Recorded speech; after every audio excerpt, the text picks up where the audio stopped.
ಎಲ್ರಿಗೂ ನಮಸ್ಕಾರ. ನಮ್ಮ ಪ್ರಪಂಚ ಯೂಟ್ಯೂಬ್ ಚಾನಲ್ಗೆ ತಮ್ಮೆಲ್ಲರಿಗೂ ಕೂಡ ಆತ್ಮೀಯವಾಗಿ ಸ್ವಾಗತ. ನಾವೇ ಕಂಡ ಕನಸು ಇವತ್ತಿನ ಸಮಾಜದಲ್ಲಿ ಒಂದು ವ್ಯಕ್ತಿಗೆ ಆಗ್ಬೋದು, ಒಂದು ವಸ್ತುಗೆ ಆಗ್ಬೋದು, ಅದಕ್ಕೆ ಆದಂಥ ಒಂದು ಮಹತ್ವ ಇರುತ್ತೆ. ಆ ಮಹತ್ವವನ್ನು ತಿಳ್ಕೊಳ್ಳದೆ ನಾವು ಯಾವುದೇ ಕಾರಣಕ್ಕೂ ತುಂಬ ಲೇಸಿಯಾಗಿ ನಾವು ಮಾತಾಡೋಕ್ಕೆ ಹೋಗ್ಬಾರ್ದು. ಸೊ ಆ ಥರ ಲೇಸಿಯಾಗಿ ಮಾತಾಡಿದ್ರೆ ಆ ವಸ್ತುಗಾಗ್ಬೋದು, ಆ ಒಂದು ವ್ಯಕ್ತಿಗಾಗ್ಬೋದು, ಆ ಮಹತ್ವಕ್ಕಾಗ್ಬೋದು ಬೆಲೆ ಕಳೆದಂಗೆ, ನಮ್ಮ ಬೆಲೆನೂ ಕೂಡ ನಾವು ಕಳ್ಕೊಂಡಂಗೆ. ಅಂಥದ್ರಲ್ಲಿ ಪ್ರೀತಿಗೆ ಅದರದ್ದೇ ಆದಂಥ ಮಹತ್ವ ಇದೆ. ಪ್ರೀತಿ ಇರೋದಕ್ಕೆ ನಾವು ನೀವೆಲ್ಲ ಇನ್ನು ಜೀವಂತವಾಗಿರೋದು. ಪ್ರೀತಿ ಇಲ್ಲ ಅಂದಿದ್ರೆ ಎಲ್ಲವೂ ಕೂಡ ಸರ್ವನಾಶ ಆಗ್ಬಿಡ್ತಿತ್ತು. ಅಂಥ ಪ್ರೀತಿ ಬಗ್ಗೆ ಇಲ್ಲಿ ಕೆಲವರು ತುಂಬ ಹೀನಾಯ ಸ್ಥಿತಿಯಾಗಿ ಮಾತಾಡ್ತಾರೆ. ಆ ಪ್ರೀತಿ ಬಗ್ಗೆ ಮಾತ್ರ ಮಾತಾಡೋಕೆ ಪ್ರೀತಿ ಬಗ್ಗೆ ಹೀನಾಯ ಸ್ಥಿತಿಯಲ್ಲಿ ಮಾತಾಡ್ತಿದ್ದಾರಲ್ಲ, ಅಂಥ ಮಾತುಗಳ ಬಗ್ಗೆ ಮಾತ್ರ ಮಾತಾಡೋಕೆ ಹೊರಟಿದ್ದೀನಿ ಹೊರತು ಆ ವ್ಯಕ್ತಿಗಳ ಬಗ್ಗೆ ಅಲ್ಲ. ಯಾಕೆಂದರೆ ಆ ವ್ಯಕ್ತಿಗಳ ಬಗ್ಗೆ ಮಾತಾಡೋಷ್ಟು ಅರ್ಹತೆ ನನಗಿಲ್ಲ. ಪ್ರೀತಿ ಬಗ್ಗೆ ಮಾತಾಡೋಷ್ಟು ಕೆಲವೇ ಸ್ವಲ್ಪ ಎಲ್ಲೋ ಒಂದು ಕಡೆ ಕಿಂಚಿತ್ತಾದರೂ ನನಗೆ ಒಂದು ಅರ್ಹತೆ ಇದೆ ಅಂತ ಅಂದ್ಕೊಂಡು ಭಾವಿಸ್ಕೊಂಡು ನಾನು ಮಾತಾಡ್ತಾ ಇರೋದು ಪ್ರೀತಿ ಪರವಾಗಿ. ಬೇರೆ ಯಾರೂ ಅಲ್ಲ, ಕಿಪಿ ಕೀರ್ತಿಯವರು ಅನ್ಕೋಬೋದು, ಯಾಕಪ್ಪ ನೀನು ಇಂಥವ್ರ ಬಗ್ಗೆ ಎಲ್ಲ ಸುಮ್ಮನೆ ಲೇಸಿಯಾಗಿ ಮಾತಾಡ್ತೀಯಾ, ಯಾಕೆ ಅವ್ರು ಬಿಟ್ಬಿಡು, ಅವ್ರ ಪಾಡಿ ಏನೋ ಮಾಡ್ಕೋತಾರೆ ಅಂತ ಜನಕ್ಕೆ ಎಲ್ಲೋ ಒಂದು ಕಡೆ ಅನಿಸ್ಬೋದು. ಆದರೆ ನನಗೆ ಪ್ರೀತಿ ಬಗ್ಗೆ ಮಾತಾಡಿದಾಗ ನನಗೆ ಎಲ್ಲೋ ಒಂದು ಕಡೆ ಇಲ್ಲ ಇದ್ರ ಬಗ್ಗೆ ಮಾತಾಡಬೇಕು ಅಂತ ಅನ್ನಿಸ್ತು. ಅದಕ್ಕಾಗಿ ಮಾತಾಡ್ತಾ ಇದ್ದೀನಿ. ಕಿಪಿ ಕೀರ್ತಿಯವರು ಕೇವಲ ಒಂದು ವಿಡಿಯೋದಲ್ಲಿ ಲೈವ್ ಬಂದಿದ್ದಾರೆ. ಲೈವಲ್ಲಿ ಹೇಳಿರೋವಂಥದ್ದು 3 ನಿಮಿಷದ ವಿಡಿಯೋ ಇದೆ. ಆ 3 ನಿಮಿಷದ ವಿಡಿಯೋಗೆ ಮಾತ್ರ ಸೀಮಿತವಾಗಿ ನಾನು ಮಾತಾಡ್ತೀನಿ. ಅದರಲ್ಲಿ ಮೊದಲನೇದಾಗಿ ಹೇಳಿದ್ದಾರೆ ಏನಂತ, ನೀನು ನನಗೆ ಏನು ಮಾಡಿದೆ ಅಂತ. ಪ್ರೀತಿ ಮಾಡಿ 1 ವರ್ಷ 3 ತಿಂಗಳಾಗಿದೆ ಅಷ್ಟೇ. ಅಷ್ಟರ ಒಳಗಡೆನೆ ನೀನು ನನಗೇನು ಮಾಡಿದೆ ಅಂತ ಇವರು, ನೀನು ನನಗೇನು ಮಾಡಿದೆ ಅಂತ ಅವರು. ಇಲ್ಲೇ ಕಿತ್ತಾಟ. ಅಂದರೆ ಪ್ರೀತಿಲಿ ಏನಾದರೂ ಮಾಡಿದ್ರೆ ಮಾತ್ರ ಜೊತೆಗಿರ್ಬೇಕಾ? ಅಂದರೆ ಏನಾದರೂ ತಂದುಕೊಟ್ರೆ ಮಾತ್ರ ಜೊತೆಗಿರ್ಬೇಕಾ? ಅಥವಾ ಏನಾದರೂ ನಿನಗೆ ಹೊಗಳ್ತಾ ಇದ್ರೆ ಮಾತ್ರ ಜೊತೆಗಿರ್ಬೇಕಾ? ಏನು ತಂದುಕೊಡ್ಲಿಲ್ಲ ಅಂತಂದ್ರೆ ಅದು ಪ್ರೀತಿ ಅಲ್ವಾ? ಏನೋ ತಂದುಕೊಟ್ಟಿಲ್ಲ, ಏನು ನಿಮ್ಮ ಬಗ್ಗೆ ಹೊಗಳಿಲ್ಲ ಅಂತಂದರೆ ಅದು ಪ್ರೀತಿ ಅಲ್ವಾ? ಒಂದು ತಿಳ್ಕೊಳ್ಳಿ, ಏನೋ ತಂದುಕೊಟ್ಬಿಟ್ರೆ ಪ್ರೀತಿ ಅಲ್ಲ. ಏನು ತಂದುಕೊಡದೆ ಇದ್ದವ್ರು ಜೊತೆಗಿರ್ತಾರಲ್ಲ, ಅದು ನಿಜವಾದ ಪ್ರೀತಿ. ಅದನ್ನ ನೀವು ಅರ್ಥ ಮಾಡ್ಕೋಬೇಕು. ಓಕೆ? ಸೊ ನಾನು ನೀನ್ ನನಗೆ ಏನ್ ಮಾಡಿದ್ಯಾ ಹೇಳು? ಕಷ್ಟ ಅಂದಾಗ ಕಣ್ಣೀರ್ ಹಾಕ್ದಾಗ ಏನೋ ಜೊತೆ ನಿಂತಿದ್ಯಾ, ಬಿಟ್ರೆ ಏನ್ ಮಾಡಿದ್ಯಾ? ಏನಪ್ಪ ಮಾಡಿದ್ಯಾ ಬಿಟ್ರೆ? ನನ್ಗೇನಾದ್ರು ಏನ್ ಮಾಡಿದ್ಯಾ? ನನ್ಗೇನ್ ಮಾಡಿದ್ಯಾ ಹೇಳು? ನಿನ್ನ ನೋಡಿದ್ರೆ ನಂಗೆ ನಿಜವಾಗ್ಲು ತಲೆ ಕೆಟ್ಟವನ್ ತರ ಅನ್ಸ್ತಿದೆ. ಯಾಕೆ ಗೊತ್ತಾ? ಏನ್ ಮಾಡಿದೀನಿ ನಾನಂತದ್ ನಿಂಗೆ? ನಾನ್ ಹಿಂಗಂತದ್ ಏನ್ ಮಾಡಿದೀನಿ? ಅಲ್ಲ, ನೀನ್ ನನಗೆ ಎಂತದ್ ಮಾಡಿದ್ಯಾ? ನೀನ್ ಎಂತದ್ ಮಾಡಿದ್ಯಾ ನನಗೆ? ಮಾನ ಮಾಡಿ ಕಲಿಯೋ ಕೆಲಸ ನಾವೇನಪ್ಪ ಮಾಡಿದ್ವು? ನಿಂಗೆ ಮಾನ ಮಾಡಿ ಕಲಿಯೋ ಕೆಲಸ ನಾವೇನ್ ಮಾಡಿದೀವಿ? ನೀನ್ ನನಗೆ ಏನ್ ಮಾಡಿದ್ಯಾ? ಆನ್ಸರ್ಗೆ ಉತ್ತರ ಕೊಡು ನೋಡೋಣ. ಅದೇ ಕ್ವಶನ್ಗೆ ಉತ್ತರ ಕೊಡು, ಆನ್ಸರ್ ಅಲ್ಲ ಕ್ವಶನ್. ನಿನ್ ಜೊತೆ ಸೇರ್ಕೊಂಡು ನಾನು ತಿಕ್ಲಾಗ್ಬಿಟ್ಟಿದೀನಿ. ಯೋಚನೆ ಕ್ವಶನ್ಗೆ ಉತ್ತರ ಕೊಡು. ನೀನ್ ನನಗೇನ್ ಮಾಡಿದ್ಯಾ? ನೀನ್ ಅಲ್ಲಿ ಬಂದೆ ಸುಮ್ನೆ ಸಿಂಪತಿ ಯಾಕೆ ಕ್ರಿಯೇಟ್ ಮಾಡ್ತೀನಿ? ನೀನ್ ನನಗೆ ಹೇಳ್ದಲ್ಲ ಸಿಂಪತಿ ಅಂತ. ಇವಾಗ ನಾನು ಅದೇ ವರ್ಡ್ ನಿನಗೆ ಹೇಳ್ತೀನಿ, ರಾಜಾ ಕೇಳ್ಕೊ. ಸಿಂಪತಿ ನೀನ್ ಕ್ರಿಯೇಟ್ ಮಾಡ್ತಿದ್ಯಾ ಅಲ್ಲಿ? ನಾನ್ ಸೆನ್ಸ್ ಕ್ರಿಯೇಟ್ ಮಾಡ್ತಿದ್ಯಲ್ಲ. ಒಂದ್ ಹುಡುಗಿ ಬಿಟ್ಲು ಅಂದ್ರೆ ಇಲ್ಲ ಬೇಡ ಅಂತ ಬಿಟ್ಮೇಲೆ ಸುಮ್ನೆ ತೆಪ್ಪಗಿರೋ ಕಲಿ. ಅದ್ ಬಿಟ್ಬಿಟ್ಟು ಅಲ್ಲಿ ಬಂದ್ಬಿಟ್ಟು ಇನ್ನೊಂದು ಮಾತು ಹೇಳ್ತಾರೆ, ನಾನು ನಿನ್ ಬಗ್ಗೆ ತಿಳ್ಕೊಂಡೆ, ನಿನ್ ಬಗ್ಗೆ ನಾನು ಎಲ್ಲ ಕಡೆ ಒಂದು CID ತನಿಖೆ ಮಾಡ್ತಾ ಇದ್ದೀನಿ. ಅಂದ್ರೆ ಎಲ್ಲ ಕಡೆ ವಿಚಾರಿಸ್ತೀನಿ, ನೀನ್ ಹೇಗಿದ್ಯಾ, ನಿನ್ ಕ್ಯಾರೆಕ್ಟರ್ ಏನು, ನಿನ್ ಬೆಳವಣಿಗೆ ಏನು, ನಿನ್ ನಡವಳಿಕೆ ಏನು ಅಂತ ಅನ್ಬಿಟ್ಟು. ನೋಡಿ, ನಾನು ಹೇಳೋದು, ಪ್ರೀತಿ ಮಾಡಬೇಕಾದ್ರೂ ಆ ಹುಡುಗ ಒಳ್ಳೆಯವನ ಕೆಟ್ಟವನ ಅಂತ ಮಾಡಿ ನೋಡಿ ತಿಳ್ಕೊಂಡು ಲವ್ ಮಾಡೋದಲ್ಲ. ಲವ್ ಮಾಡಿದ್ಮೇಲೆ ಇವನು ಒಳ್ಳೆಯವನ ಕೆಟ್ಟವನ ಅಂತ ಅವಾಗಲೂ ಕೂಡ ತಿಳ್ಕೊಳ್ಳೋವಂಥದ್ದಲ್ಲ. ಯಾಕೆ ಅಂತ ಹೇಳಿದ್ರೆ ಪ್ರೀತಿ ಗೊತ್ತಿಲ್ಲದೇನೆ ಹುಟ್ಟೋದು, ತಿಳಿದೇನೆ ಹುಟ್ಟೋದು ಅಲ್ವೇ? ಸೊ ಏನು ಗೊತ್ತಿಲ್ಲದಂಗೆ ಯಾವುದೋ ಒಂದು ಕ್ಷಣದಲ್ಲಿ ಹುಟ್ಟುವಂಥ ಪ್ರೀತಿ ಅದು.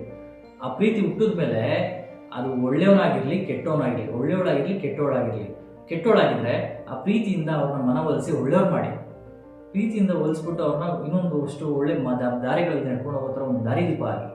ಅದು ಬಿಟ್ಬಿಟ್ಟು ನಾನು ಲವ್ ಮಾಡಿದ್ಮೇಲೆ ನಿನ್ನ ಬಗ್ಗೆ ತಿಳ್ಕೊಳ್ತೀನಿ, ಅದು ಶುದ್ಧ ಮೂರ್ಖತನ, ತಪ್ಪದು ಅಂತ ನಾನು ಹೇಳ್ತಾ ಇದ್ದೀನಿ. ಓಕೆ ಮಿಸ್ಟರ್ ಮುತ್ತು ಅವ್ರೆ, ಏನ್ ಗೊತ್ತಾ, ನೀವು ಸ್ಟೋರಿ ಹಾಕಿದ್ದೀರಲ್ವಾ, ಕ್ಲಾರಿಟಿ ವಿಡಿಯೋ ಅನ್ಕೊಂಡು, ಓಕೆನಾ? ನಾನು ನಿನಗೆ ಮೋಸ ಮಾಡಿದೀನಿ, ನಾನು ಇವ್ರ ಮಾತು ಕೇಳ್ಕೊಂಡು ನಿನ್ನ ಡೀಟೇಲ್ ಕಲೆಕ್ಟ್ ಮಾಡಿದೀನಿ, ಹಂಗೆ ಹಿಂಗೆ ಅಂತಿದ್ಯಲ್ವಾ? ಒಂದು ಹುಡುಗನ್ನ ಲವ್ ಮಾಡಿದಾಗ ನಿನ್ ಬಗ್ಗೆ ತಿಳ್ಕೊಳ್ಳೋದು ಕಾಮನು. ಯೋಚನೆ ಮಾಡು, ಕಾಮನು. ಅದಕ್ಕೆ ನಿನ್ ಬಗ್ಗೆನ ನಾನ್ ತಿಳ್ಕೊಂಡೆ ಸರಿ, ಬಟ್ ನಾನಾಗಿ ಯಾರಿಗೂ ಮೆಸೇಜ್ ಹಾಕಿಲ್ಲ, ಅವ್ರಾಗೆ ನನಗ್ ಮೆಸೇಜ್ ಹಾಕಿದ್ರು, ಅವ್ರಾಗೆ ನನಗ್ ಬಂದ್ ನಿಮ್ ಬಗ್ಗೆ ಹೇಳಿದ್ರು. ಓಕೆನಾ, ನೀನ್ ಯಾರ್ಯಾರು ನಮ್ಮ ಅಣ್ಣ, ನಮ್ಮ ಅಕ್ಕ, ನನ್ ತಂಗಿ ಅಂತ ಹೇಳಿ ಮಾತಾಡ್ಸ್ತಿದ್ದಲ್ಲ ನನ್ ಜೊತೆ, ಅವ್ರಾಗೆ ಬಂದ್ ಹೇಳ್ತಾ ಇದ್ರು. ಮೂರನೇದಾಗಿ ಹೇಳ್ತೀರಾ ಲವ್ ಮನೆ ಹಾಳಾಗೋಯ್ತು ಅಂತ ಅಂದ್ಬಿಟ್ಟು, ಅಯ್ಯೋ ನಿಮ್ಮ ಲವ್ ಮನೆ ಹಾಳಾಗೋಗ್ಲ ಅಂದ್ಬಿಟ್ಟು.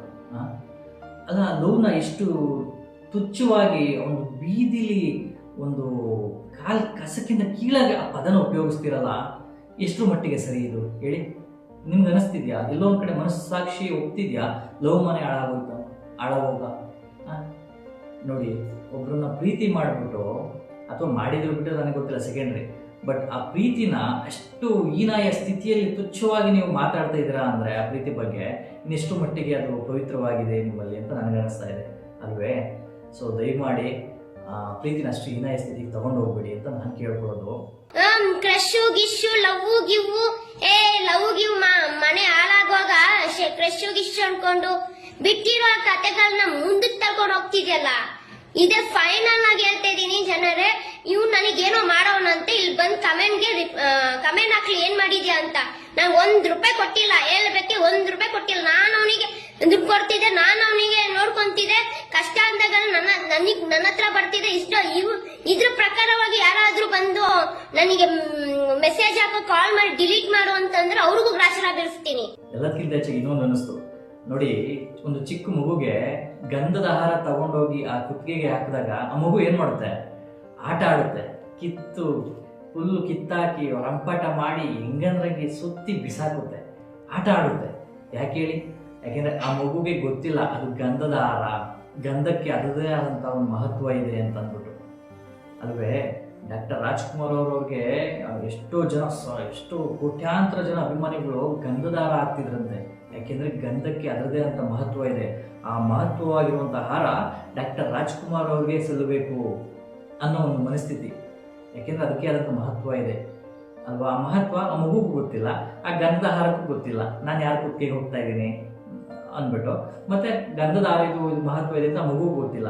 ಆ ಥರ ಅಂಥ ತೂಕ ಇರುವಂಥ ಪ್ರೀತಿಗೆ ತನ್ನದೇ ಆದಂಥ ತೂಕ ಇದೆ, ತನ್ನದೇ ಆದಂಥ ಮಹತ್ವ ಇದೆ, ತನ್ನದೇ ಆದಂಥ ಒಂದು ಬಲಿಷ್ಠವಾದಂಥ ದೈವ ಶಕ್ತಿ ಇದೆ, ಬಲಿಷ್ಠವಾದಂಥ ಒಂದು ಒಳ್ಳೆಯ ಗುಣ ಇದೆ.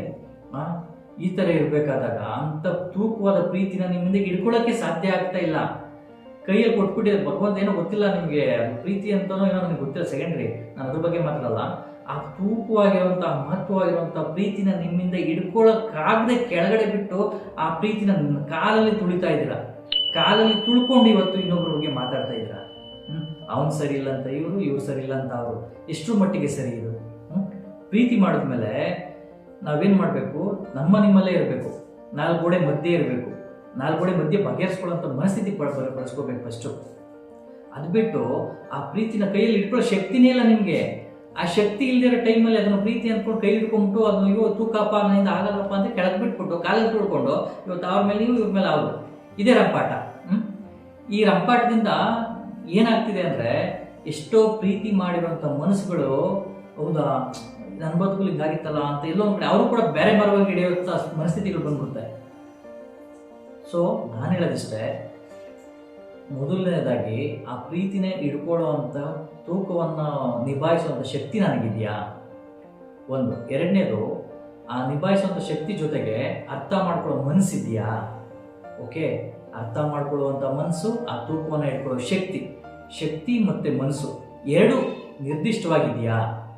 ಆ ನಿರ್ದಿಷ್ಟತೆ, ಆ ತೂಕ, ಆ ಮನಸ್ಸು 3 ಒಂದು ಜೊತೆಗೆ ನಾನು ಎಲ್ಲಿಗೆ ಹೋಗಿ ಮುಟ್ಟಬೇಕು ಅನ್ನೋ ಗುರಿ, ಈ 4 ಇದೆಯಾ ಅನ್ನೋದನ್ನ ಯೋಚನೆ ಮಾಡಿ ನಾವು ಆ ನಂತರ ಮನಸ್ಸನ್ನು ಒಂದು ಬಲಿಷ್ಠವಾಗಿ ಇಟ್ಕೋಬೇಕಾಗಿತ್ತು. ಅದನ್ನ ಹೊರಗಡೆ ತರಬೇಕಾ, ಹೊರಗಡೆ ಇಟ್ಕೋಬೇಕಾ ಅಂತ ಅಂದ್ಬಿಟ್ಟು. ಆದರೆ ನೀವು ಆ ನಿರ್ದಿಷ್ಟತೆಯೂ ಇಲ್ಲ, ಗುರಿನೂ ಇಲ್ಲ, ಆ ಮನಸ್ಥಿತಿನೂ ಇಲ್ಲ, ಆ ತೂಕವನ್ನು ಇಟ್ಕೊಳ್ಳೋ ಶಕ್ತಿನೂ ಇಲ್ಲ, ಅದ್ರ ಮಹತ್ವ ಏನು ಅಂತ ತಿಳ್ಕೊಳ್ಳೋ ಮನಸ್ಸು ಇಲ್ಲ. ಇದು ಯಾವುದೂ ಇಲ್ದಾಗೆ ನಿಮಗೆ ಮನಸ್ಸಿಗೆ ಬಂದ ಹಾಗೆ ಆ ಪ್ರೀತಿನ ಕಾಲು ಕಸದಂತೆ ತುಳ್ಕೊಂಡು ಒಸ್ಕಿ ಆ ರೋಡಲ್ಲಿ ಚರಂಡಿ ಬಿಸಾಕೋ ಥರ ಮಾತಾಡಿ ಬಿಸಾಕಿ ಇವತ್ತು ನಿನ್ನ ಮೇಲೆ ಅವರು, ಅವ್ರ ಮೇಲೆ ನೀವು ಜಗಳ ಆಡ್ತಿದ್ರ. ಸ್ಕೂಲಲ್ಲಿ ಅಯ್ಯೋ ನನ್ನ ಪೆನ್ ಎತ್ಕೊಂಡ, ಅಯ್ಯೋ ನನ್ನ ಸ್ಲೇಟ್ ಎತ್ಕೊಂಡ ಅಂತ ಇಷ್ಟು ವಾಗ್ವಾದಗಳು ನಡೆಯೋ ಥರ ನೀವು ಇವತ್ತು ಕಿತ್ತಾಡ್ತಾ ಇದ್ದೀರ. ದಯಮಾಡಿ ಕೇಳ್ಕೊತೀನಿ, ಏನೇ ಮಾಡಿ ಏನೇ ಮಾತಾಡಿ 4 ಗೋಡೆಗಳ ಮಧ್ಯೆ ನೀವು ಆ ಒಂದು ಬಂದಿರೋಂಥ ಸಮಸ್ಯೆನ ಬಗೆಹರಿಸ್ಕೊಂಡು ಒಬ್ರನ್ನೊಬ್ಬರನ್ನ ಅರ್ಥ ಮಾಡಿಕೊಂಡು ಶಾಶ್ವತವಾಗಿ ನಾವು ಉಳ್ಕೊಳ್ಳೋ ಶಕ್ತಿ ಇದೆಯಾ, ಆ ಮನಸ್ಥಿತಿ ಇದೆಯಾ, ಆ ಸ್ಥೈರ್ಯ ಇದೆಯಾ ಅಂತ ನೀವು ಅರ್ಥ ಮಾಡಿಕೊಂಡು ಆ ನಂತರ ಮುಂದುವರಿರಿ. ಸೊ ಅದು ಬಿಟ್ಟು ನೀವು ಸೋಷಿಯಲ್ ಮೀಡಿಯಾದಲ್ಲಿ ಒಂದು ಪಬ್ಲಿಕಲ್ಲಿ ಬಂದು ಪ್ರೀತಿ ಬಗ್ಗೆ ಇಷ್ಟು ಹೀನಾಯ ಸ್ಥಿತಿಯಲ್ಲಿ ಮಾತಾಡಕ್ಕೆ ಹೋಗ್ಬಿಡಿ ಅಂತ ಮಾತ್ರ ಕೇಳ್ಕೊಳ್ತಾ ಇದ್ದೀನಿ. ಯಾಕೆಂತಂದ್ರೆ ಇಲ್ಲಿ ನಿಮ್ಮನ್ನ ತುಂಬ ಜನ ನೋಡ್ತಾ ಇರ್ತಾರೆ. ಯಾರೋ ಒಬ್ರು ಸಂದೇಶ ಬಯಸ್ಕೊಳ್ತಾ ಇರ್ತಾರೆ, ನಿಮ್ಮಿಂದ ಸಂದೇಶ ಬೇಕು ಅಥವಾ ಯಾರಿಂದನೂ ಸಂದೇಶ ಬೇಕು, ಏನು ಒಳ್ಳೇದು ಹೇಳ್ತಾರೆ ಅಂತ. ಆ ಒಳ್ಳೇದನ್ನ ಮಾತ್ರ ನಾವು ಕೊಡಬೇಕಾಗ್ತದೆ. ಸೊ ಕೆಟ್ಟದನ್ನ ನಮ್ಮಲ್ಲೇ ಇಟ್ಕೊಳ್ಬೇಕಾಗ್ತದೆ. ಅದಕ್ಕಾಗಿ ಹೇಳ್ತಾ ಇದ್ದೀನಿ, ಪ್ರೀತಿ ಬಗ್ಗೆ ಯಾರು ಕೂಡ ಕೆಟ್ಟ ಮಾತಾಡಬೇಡಿ. ಯಾಕೆಂದರೆ ಅದಕ್ಕೆ ಆದಂಥ ಒಂದು ಮಹತ್ವ ಇದೆ, ತೂಕ ಇದೆ, ಬಲ ಇದೆ, ಶಕ್ತಿ ಇದೆ, ನಂಬಿಕೆ ಇದೆ ಎಲ್ಲಕ್ಕಿಂತ ಹೆಚ್ಚಾಗಿ. ಸೊ ಪ್ರೀತಿಯಿಂದ ಕಾಪಾಡಿಕೊಳ್ಳೋದೇ ನಿಜವಾದ ಪ್ರೀತಿ ಅಂತ ಹೇಳ್ತಾ ಇವತ್ತಿನ ಎಪಿಸೋಡ್ನ ಮುಗಿಸ್ತಾ ಇದ್ದೀನಿ. ನಮಸ್ಕಾರ.